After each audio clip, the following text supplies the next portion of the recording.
Hello, everybody. Welcome to another daily dose of gaming news and all that good stuff. And as always, I also publish on Rumble, on the blogger site, and on Patreon for extra support. And any kind of updates, I usually go about on Twitter X. And just a quick update. Later today, I will be launching the second episode of Midnight Suns. Fortunately, I've been able to record plenty of episodes in the last few days. I think I might be ramping up this for 3 episodes per week. I'm not sure, but I will. In the meantime, I will give you an update on that. Because I'm doing my focus on one game on the gameplay series. I think it's easier for me to chug a little bit more of recorded episodes, so I have something on the backlog, so I can publish enough and maintain a proper schedule there. Probably I will see the remaining of this week if I can record more, so I can have enough episodes so I can publish 3 episodes per week. Regarding live streams, is a little bit more tricky as usual, given that I have a freelancer working schedule, so it's all over the place as always, even on the weekends. But I will try to do my best to do something about it. But yeah, keep attention on my Twitter, because when I do live streams, I will tweet about it when I'm live. And basically, that's it regarding the channel. Let's go to the news. AMD launches. I didn't remember seeing any kind of announcement, but they are going to launch the 5900 XT and the 5800 XT. These are CPUs still from AM4 platform. It's been almost, I think, reaching to 9 years, if not mistaken. I saw this on this article. Yeah, it's on the title. Continues to ninth year on supporting this platform, which is good, pretty good, because not everybody has enough money to continuously upgrade platforms every 2 years, like Intel does to a certain extent. Um, yeah, it's pretty interesting. Already now, around 150 CPUs launched in this platform, give or take. It seems.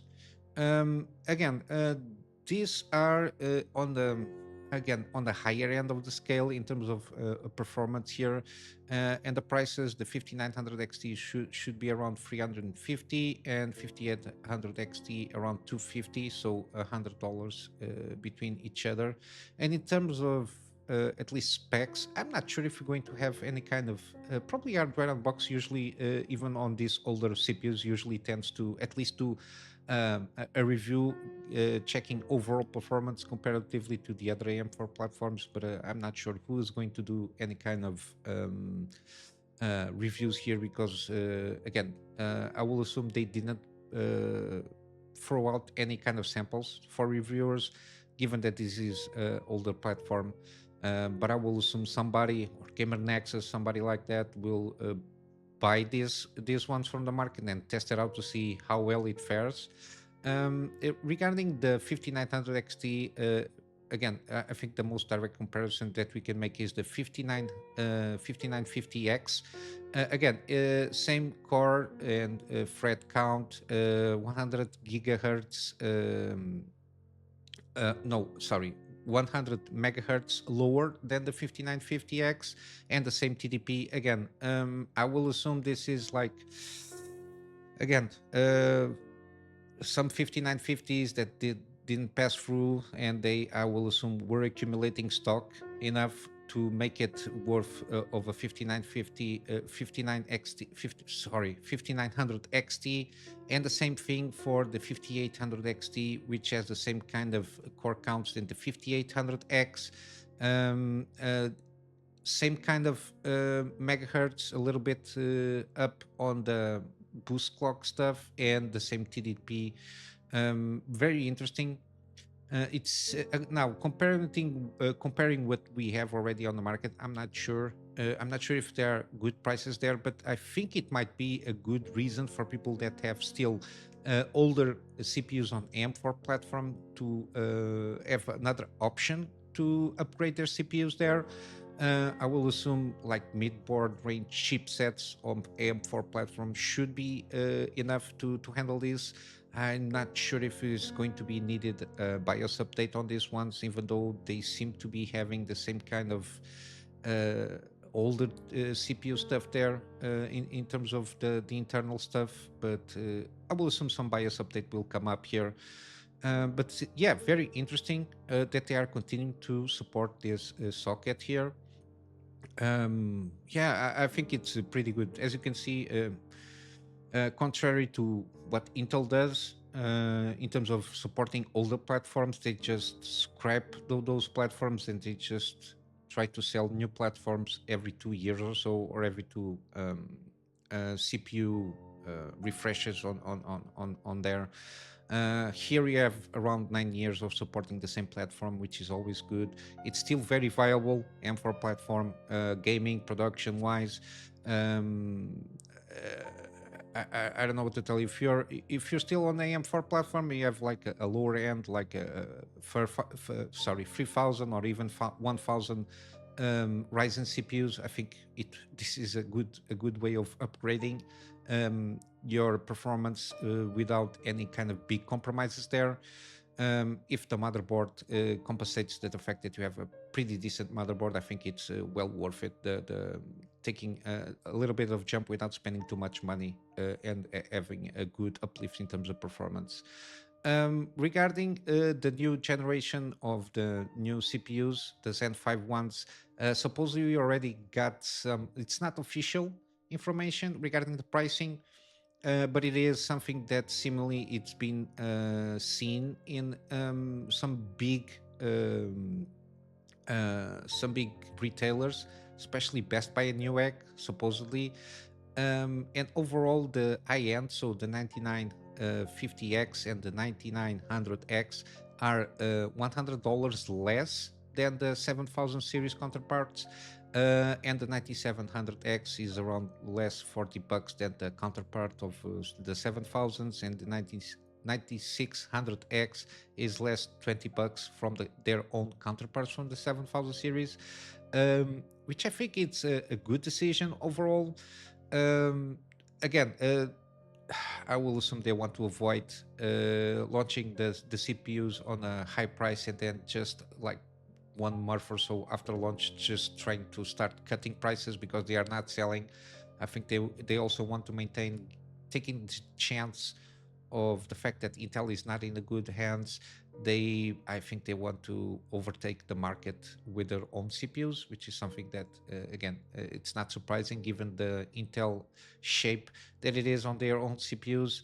I'm not sure because just an aside here, I've been seeing a lot of videos on YouTube where they have a lot of live streams, and they use or Streamlabs or something like that, and there's been a lot of issues on those live streams that I've been watching, and I'm starting to think that like these big companies that have their servers for the supporting of live streams, um, they usually seem like issues on the like CPU performance side because it's audio crackling a lot. I'm not sure. Again, this is like a conspiracy theory, let's say. But it seems that those companies are still are using some kind of Intel CPUs. I don't know how much it affects if you're using on those kind of servers. How much can be affected on that side there. But yeah, I've been seeing a lot more recently these kind of issues on a lot of live streams using these kind of services like Streamlabs and Restream and even Zoom live streams. I've been seeing a lot of it. I'm not sure if it is something to do with the fact that they are using Intel CPUs on their server side.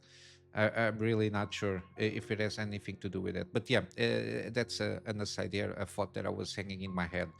But yeah, they reduce a little bit the price. At least so far it seems so. We don't have official information. Again, in about 8 days we will start to get the launch of the lower hand SKUs, so the 9700X and the 9600X. I will assume 1 day before the supposed launch we will have the reviews coming out. Um, But yeah, let's see how it goes, how it compares in terms of performance and confirmation on the price stuff, and see how well it fares against the 7000 series. Again, I think in my personal recommendation is if you are certified with the 7000 series, I don't think there is a need to update the CPUs there. They are pretty good. I think this will cater more to people that have mid to high end AM4 CPUs, and they are wanting to explore the upgrade for for the AM5 platform, and they might be jumping to directly to the 9000 series, or again, as we've been seeing with the Intel, people that have plenty or more expendable income, they might be looking for to jump from Intel platform and just take the jump to AM5 platform. Probably they will do some with it, and I think the price reflection, at least so far, might be an indication of that. But yeah, again, we'll need to wait at least till the end of August when it comes the high-end CPUs here, how well it fares in terms of performance, even comparing to the 13 and 14 gen from Intel, even though they that's not a good look there. But yeah, how it fares in terms of price to performance, and how recommended or not they are regarding any kind of other CPUs that people are hanging on at this moment in time. Regarding gaming news, we got a lot of stuff to go through. A lot of layoffs now coming up. Again, we all knew by the beginning of the year this is going to be a very busy year for layoffs. And yeah, I just watched this on my feed. I started to notice regarding the Bungie layoffs there, and to a certain extent, Grumps seems to point out that this basically was self-inflicted, basically because of the way they go about business. But yeah, Bungie CEO Chairman Pete Parsons announced layoffs due to rising costs of. Again, this is a lot of corporate speak here, but basically, it's due to rising costs of development and industry shifts as well enduring economic conditions. It has become clear that we need to make substantial changes to our cost structure and focus development efforts entirely on Destiny marathons. Again, these companies they do a lot of very similar corporate speak. Again, they have a lot of bloat. A lot of bloat can be explained due to the fact of recent acquisitions and some mergers here and there on the part of Activision Blizzard to Microsoft stuff. Uh, but I think overall, the fact that the lockdown stuff that happened a couple of years ago, and the fact that they started to get a lot of money because again people were locked on the house. They started to spend more money on games, let's say, and they got a lot of more money and they blew themselves in terms of personal people that are not in the development efforts of the companies, and now they are seeing that yeah, they need to cut the fat or trim the fat out of their companies and make it profitable again. But yeah, overall, they are going to cut off 220 roles will be eliminated, representing around 17% of the studio's workforce, um, and it will affect every level of the company, which indicates that it's not the fact that developers are not doing their work, is they have a lot of bloat on every level of the company. And yeah, when the times get hard, people that really work usually tend to not get fired. It's only the people that are there, I don't know, doing nothing. It's the only way to explain this. Um, we continue. I realize this is hard news, especially for the success we have with the final shape. Again, I don't follow much too much Destiny games, especially from the Bungie developers. It's not a game that is for me, so I never follow too much. So I don't know how well or how good it is, the latest DLC that they launch. But it continues. But as we navigated the broader economic realities over the last year, and after exhausting all mitigation options, again, I don't know which kind of mitigations options that you are going through, this has become a necessary decision to refocus our studio and our business with more realistic goals and viable financials. Um, Two other changes that they're going to make. In the meantime, they managed to, because they were acquired by Sony, they're going to manage to 150 roles of their jobs. They're going to be integrated throughout Sony Entertainment. So I'm not sure what kind of roles they are. They don't specify. Um, and they're going to integrate 150 roles on the next few quarters. They're going to be integrated on Sony. Um, what else? And the rest, I think they're going to be just laid off, from what I understand. And I think those roles are going to be to form like an incubator kind of a thing to work on more projects, because supposedly they were trying to for the last 5 years work on around three enduring global franchises, or so they say.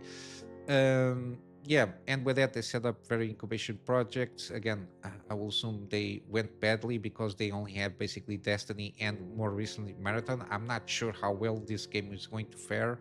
But yeah, the fact that in 2023, which coincides with the ending of the lockdowns and all that shit, money starts to dry up, and yeah, and the quarterly miss with Destiny 2 Lightfall, it seemed to give both the final shape Marathon time needed to ensure both projects deliver quality at the quality of our products expect they deserve. Again, as they say, they were overly ambitious. But yeah, this is again not good because it's firing with people. But again, if they are not valuable to the company in making profit, what can you do? Uh, Continuing here with the Grumps, basically he says that Bungie layoffs were self-inflicted. A lot of Destiny players move on to First Ascendant. Again, this is a new game, which currently has double the numbers of players online on PC alone. Bungie celebrated Pride and called critics bigots. Again, this is not good strategy here. And of course, First Ascendant celebrates summer instead. Got a recent thing with bathing suit or swimsuit edition for the summer on the First Descendant, and while on Bungie you get all the Pride Month stuff there that really puts out a lot of players. Again, most games here, I don't know why they are going for Pride Month. Again, it's a shooter game with aliens. I don't know what anything has to do with that, but yeah. You go for it, and then it's the basic thing. You fuck around and you find out. But yeah, Grams previously detailed that Bungie became incredibly political and woke again with all these thingies here, while the quality of the DLC slipped dramatically. Again, I cannot attest to that because I don't play the game. He continued DI, which emphasized checkpoint hiring over merit. That is true, has profound impacts on the studio. When you start promoting and hiring activists, the product suffers. That's 100% true. What is happening at Bungie is terrible, but many studios also realize that they took too many activists, and the smart ones are prioritizing layoffs to trim this fat. He continued, Destiny was losing money. Even before this, Bungie was running at a loss prior to the layoffs. The layoffs were going to be around 500 people. He was hearing around between 350 and 500, but they managed to transfer 155 to Sony and 75 to start a new Sony studio. That is interesting. He also commented around here, this is the CEO with all the banner stuff there. This usually doesn't bodes well to normal players if you're just screaming to everybody's faces that if you don't support, you're just an instant-phobe. Usually that doesn't go well in the overall sense of things. When you just try to mandate people to think in a certain way, if they're not welcome, people just go about their lives and go elsewhere, especially on a very competitive market as gaming industry. Most recently, Graham shared that he believes will likely court more people. Again, I think this is going to be true. Basically, he took the example that Elon Musk did when he had to basically buy out Twitter. Basically, he cut off more than half of the staff there on Twitter. I'm not sure about the numbers, but yeah, I think like a minority of people stay there. Again, it was not a smooth process, but yeah, Twitter still works with less than half of the people before the acquisition. So I think they were a lot of fat there on X, given that they had. We all saw the videos. One meeting per day, then you got all the safe spaces and the wine bottles and all that shit. But yeah, and all the buffets. Um, but yeah, basically, yeah, this is not good, and we will going to continue to see more of this. Um, and again, this is a commentary for for the person that wrote the article. To Graham's point about the studio focus on things other than making video games, the company made numerous posts on social media, sorry, pushing LGBT, whatever the acronym stuff there, lifestyles and transgender ideology. One in 22 noted that it was selling pride pins. Oh, they were selling, not just. Oh, they were selling pride pins. It will donate all proceeds to advocate for trans equality. Yeah, I think they didn't sell that much. In 2018, the company announced it was wasting its money on the Seattle Pride Parade, an event that has featured adult men exposing themselves to the public. Okay, and then this continues kind of the same vein. But yeah, again, it's not that I'm against the equality of every human being, but when you push certain things that are aimed for a minority, you don't you don't have the right to get surprised when the majority decides not go along with your message, especially when the minority trying to exclude the majority out of the conversation. But yeah, basically that's my main thing. But yeah, Bungie is going to suffer a little bit more till the end of the year for sure. um I think, yeah, I was thinking about other stuff that is going to we're going to cover later. But yeah, this is what we got here. More things to be revealed for sure regarding the Bungie company, because there is some shenanigans, some drama happened there, and it's very recent. Something from I only noticed this yesterday, so we're probably going to see more stuff happening in upcoming days, and I will see if there is something new to cover here regarding the Bungie studio there. On other news, we got the continuation of Star Wars Outlaws. Again, this kind of wrap up on the situation for now. I'm not sure if we're going to cover this. Only maybe when the game launches. We are not that far from that. Again, we got a lot of the previews coming out. Again, it's a shit show. I mentioned that I watched this one. They edit out the video. I confirm this. This is the only Star Wars Outlaws impressions, and on the preview is that bad or actually good.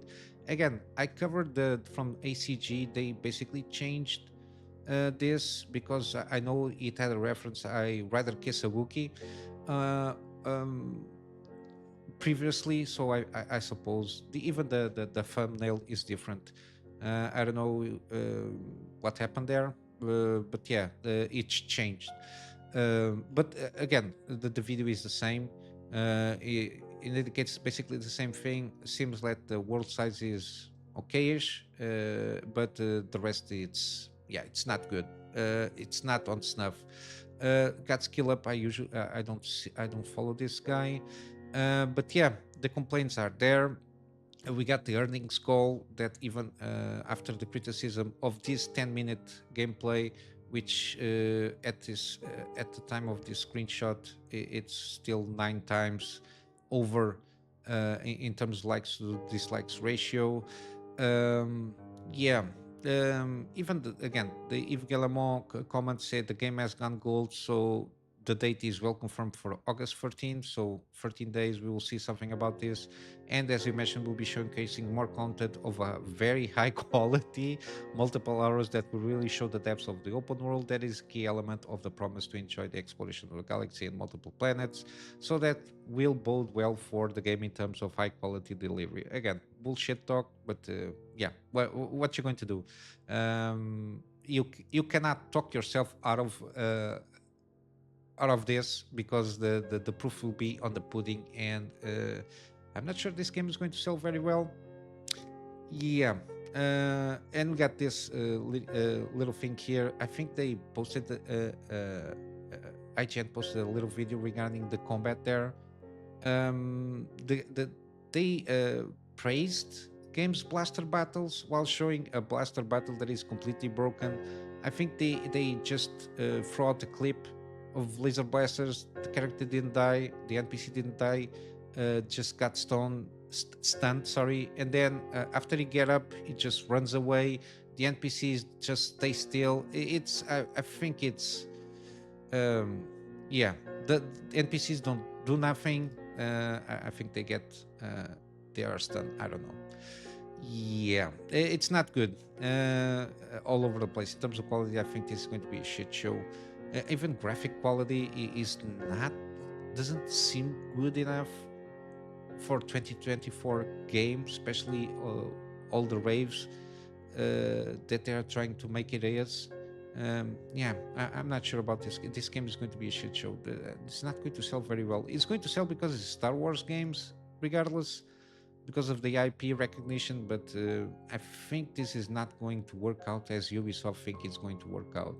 And well, last we got Flintlock Siege of Dawn. Yeah, they are expecting also massive layoffs. Again, this game is not that good, to say the least. There are some rumblings here. A user on Reset Era, I never saw these forums here, posted, I have a friend of a friend who resigned from the company, is expecting massive layoffs, does not bode well, sadly. Since but then again, the Flintlock, they say since launch we're seeing 500,000 new members of the coalition army across PC, Xbox, and PlayStation. I think this game is on the Game Pass, if not mistaken, but on Steam, which is little bit more reliable. It's I don't think it reached a peak of 2,000 players, if not mistaken, which is not good, given that selling 2,000 copies of a game, yeah, it doesn't make you any money. Um, yeah, it's not good, and we'll have to see. Again, they will throw out numbers here. This is not confirmed by any means, um, but I think most of it is inflated by Xbox Game Pass numbers. Again, Xbox Game Pass. I don't know how the deal works with the developers there, how much they receive or not in terms of money regarding people that play the game. But yeah, then we got the update here with Sweet Baby Inc. that was involved, especially Kim Belair, the CEO of the company, was involved in this game. Um, SPI was scrubbed from the credits because people watch around the credits to see what kind of reference they have there. Even though Cabrutas, as all the received, they were involved. We already saw news articles and everything regarding that. But yeah, in terms of SPI, it doesn't have any reference there. And afterwards, he gave an update, Grumps, regarding devs that didn't been moved to special things section, sorry, which stands against most credit guidelines and point to a high studio turnover even before the game was launched. So, from what I understand, if they developers that work on the game that have moved for special things, I think they or were laid off, given to the fact that they were like in a contract and the contract ended, or people just I don't know, move to other jobs by their own volition. But yeah, it's not good. A lot of it, the fact that a lot of it is to the special things stuff. And we got some examples from LinkedIn. I think this is LinkedIn. Yeah, LinkedIn. Some people that basically got out of A44. Again, we don't know how much of this is got fired or moved on. Um, Under NDA, okay. Got this one, a she, her, a he, him, looking for work. This one supposedly is not working for work. Yeah, all of them were just wrapped up their work there in May. So even before the game was launched, other people managed to get around and move on to other projects. But yeah, we're going to see probably we might not see that many news regarding layoffs on this game because this game is doesn't have any kind of huge presence. But yeah, we'll see probably this game shut down. This game studio probably shut down. I don't see, even though they are under the umbrella of I completely forgot which publishing studio.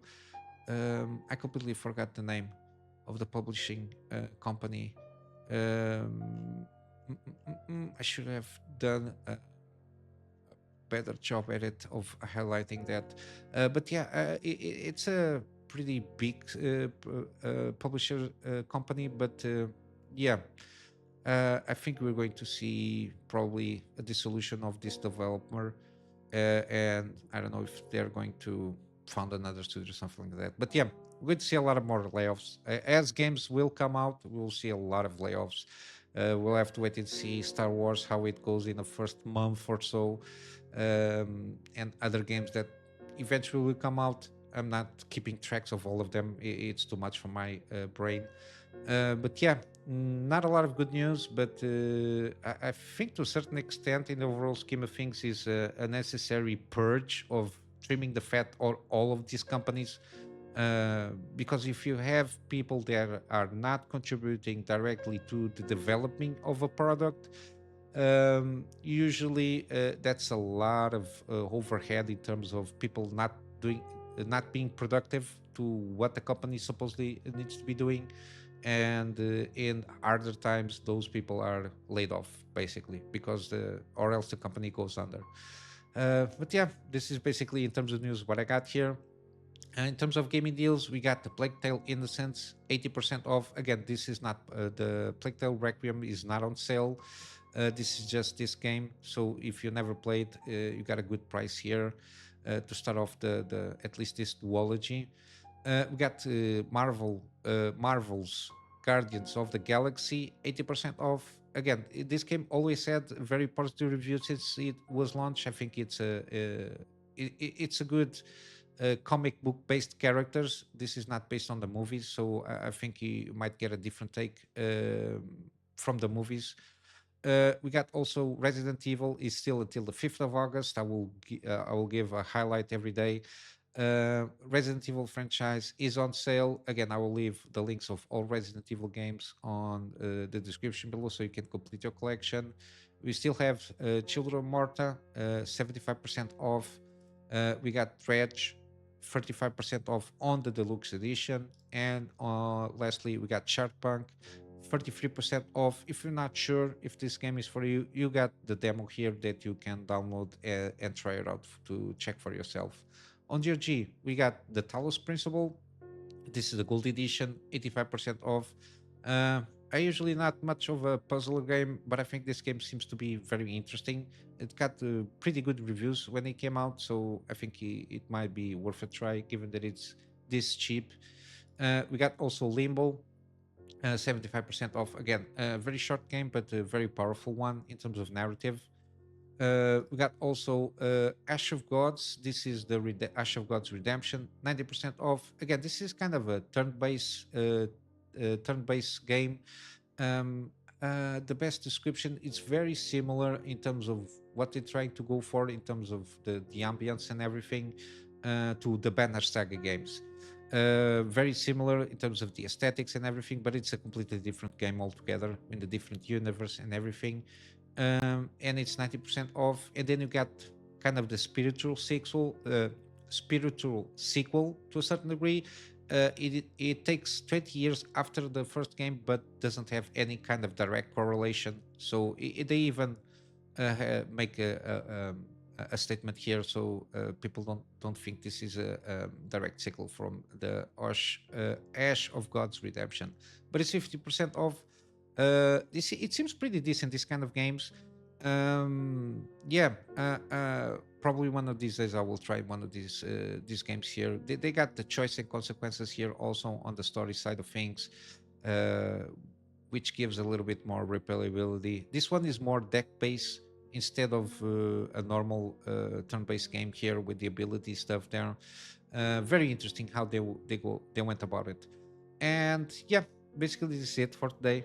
I don't have anything else to talk about for today. I will just wrap up here with the plug on my Patreon as usual. The Patreon is for extra support, and I'm focusing at this moment in time, seeing if I can get a better storage solution for me to be able to get backups of stuff that I do for my clients, and of course some extra space for to have extra space for the videos that I do for the channel. And with all that said, I hope you have a wonderful day, and I will see you in the next one. So until then, Kunamy Master out.